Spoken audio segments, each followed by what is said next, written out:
C'est vraiment pour nous encourager l'Église et nous fortifier vraiment de savoir que le Seigneur est avec nous.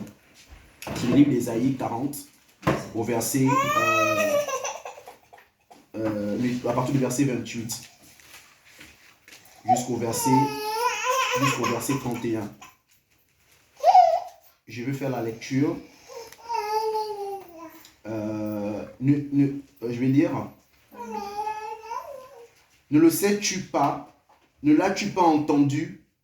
C'est El Olam, Yahweh qui a créé les extrémités de la terre. Il ne se fatigue pas, il ne se lasse pas, et il n'y a pas moyen de sonder son intelligence. C'est lui qui donne la force à celui qui est fatigué. Il multiplie la force de celui qui n'a aucune vigueur. Les garçons se lassent et se fatiguent, et les jeunes hommes trébuchent. Ils trébuchent, mais ceux qui s'attendent à Yahweh se renouvellent leur force. Ils s'élèvent avec des ailes comme des aigles. Ils courent et ne se fatiguent pas. Ils marchent et ne se lassent pas. La marche avec le Seigneur.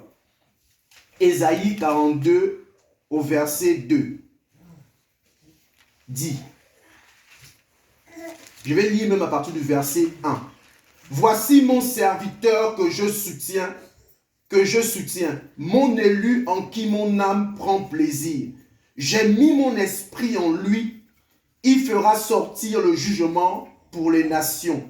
Il ne criera pas, il ne lèvera pas la voix, il ne fera pas entendre dans les rues, il ne brisera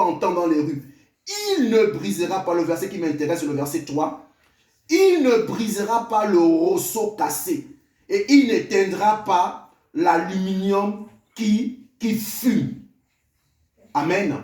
On peut lire encore Matthieu 12. Matthieu 12, c'est vraiment pour encourager l'Église. Matthieu 12, il va tomber.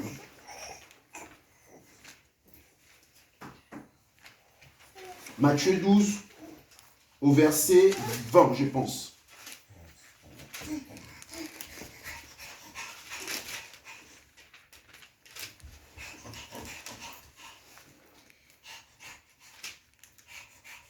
Alors, Matthieu 12, 20 dit,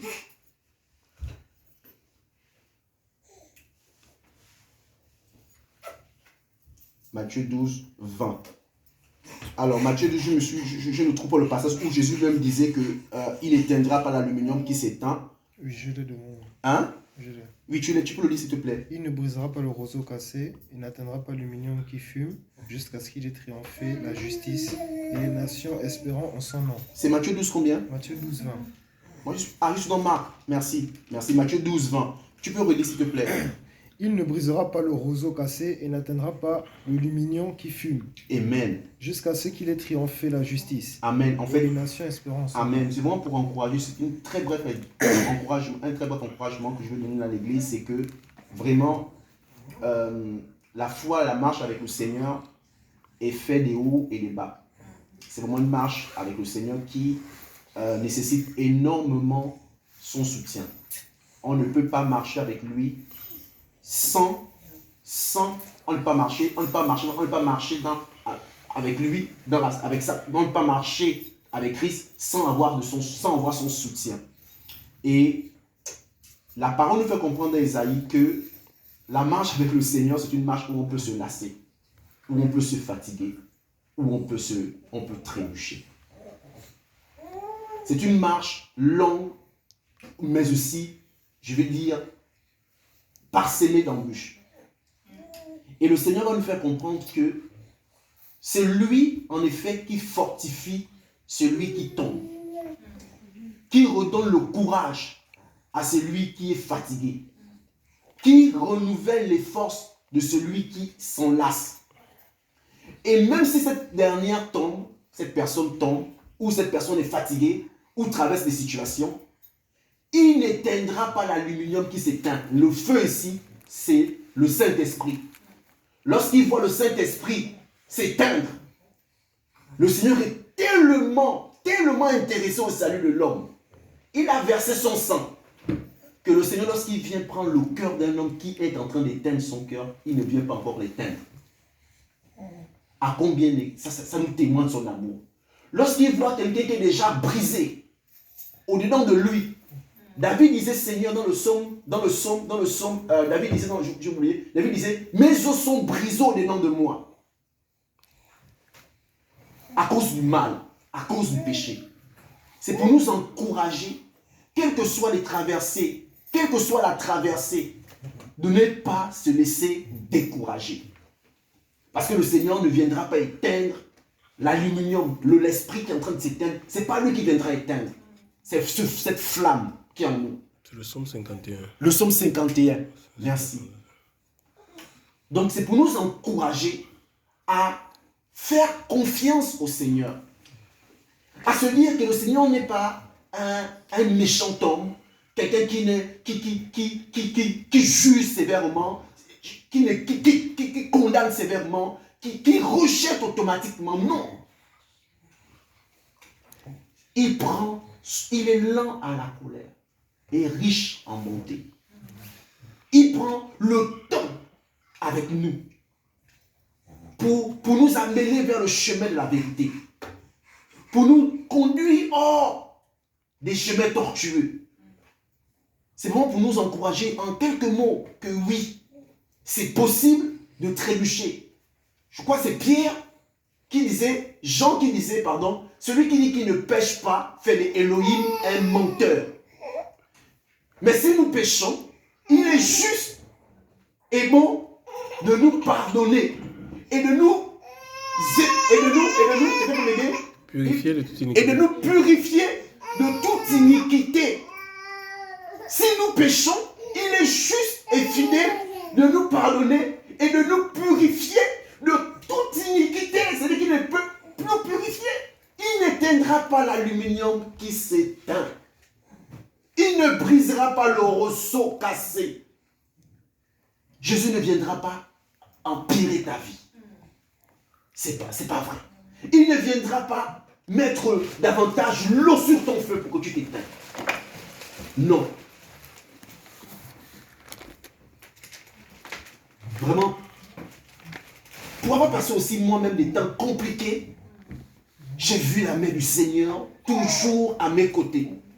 Je n'ai jamais vu Yoshua s'éloigner de moi. Je n'ai jamais vu sa main s'éloigner. Vraiment, c'est David, l'homme selon le cœur de Dieu. On dit l'homme selon le cœur de Dieu. Il a fait les choses les plus horribles qui puissent exister dans la Bible. Au point où le Seigneur n'a pas fait fi d'effacer. Il n'a pas dit, David, parce que je t'appelle l'homme selon mon cœur, je vais effacer, n'écris pas ce que tu as à faire en cachette. Il a dit, écris-le.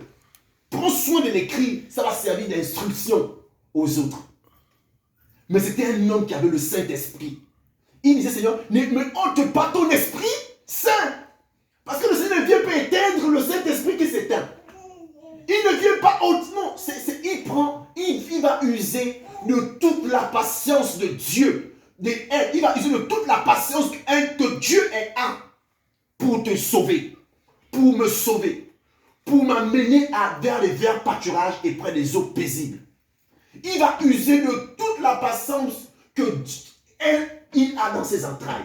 Et comme sa patience est éternelle, oh là là, frère, mais comme sa patience est éternelle, il ne va pas te perdre. Il ne va pas te laisser. Il te tiendra par la main droite. Il te conduira sur son chemin. De force ou de gré. C'est ce qu'il a fait lorsqu'il a... Je dis bien de force ou de gré. C'est ce qu'il a fait pendant les noces. Les gens qui n'étaient pas dignes ne sont pas... Les gens qu'il avait invités ne sont pas venus. Il a dit, allez-y contraindre les gens qui sont au dehors. Les gens qui ont des mauvaises vies là. Faites-les entrer obligatoirement dans ma maison. Dans les noces. Donc c'est pour encourager l'église. Vous savez, on est encore, tous ici là, on est jeunes. On a encore les 40 ans, les 50 ans de vie devant nous. Le chemin est encore long si le Seigneur tarde à venir. On ne sait pas comment sera conçu demain. On ne sait pas quelles seront les tribulations de demain. Mais vraiment, ne perdons pas de la fidélité du Seigneur. Il dit, même si nous sommes infidèles, lui, il demeure fidèle.